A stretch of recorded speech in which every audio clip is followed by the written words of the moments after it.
Uf ne? İşte. Arkamdan burasıyla böyle şey sattık bize. Ondan biri gerekmez bana.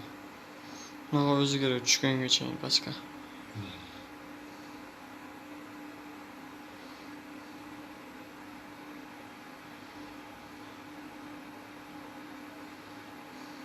Bana demirken sonra tavsiye etti.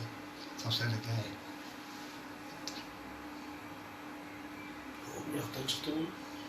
Çakır çıktı. Kahvecikten çağırıp çıktı.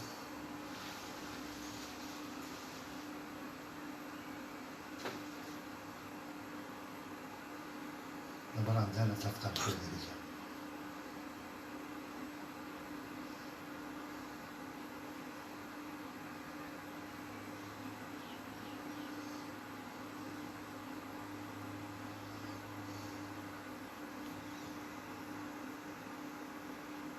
Serkan geçeni tas olma. Yayınları tas olma.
Buralar yanısına topşuydu.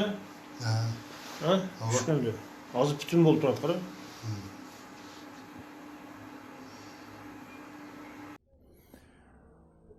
Айтсаң ошол күнгө окуяндым. Эмне болду эле? Ол күнү ошол оф жака түшүп кетип атып караңгыда көрбөй ошол жандагы лестницага салып адашып. Лестницадан түшүп кеттим. Ушу Ош шаарындагы жашаган адамдардын баарынан кечирим сурайм калган ишине. Азыр бул жака кимге келдиң? Бул жака тергөөчүлөргө келдим. Сен ушу жасаган ишиң туурабы, туура эмеспи? Жасаган ишим туура эмес. Мойнуңа аласың кылган? Кылган ишим мойнума алам.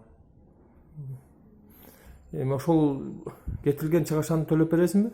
Төлөп, ошо месяны төлөп, оңдоп берем.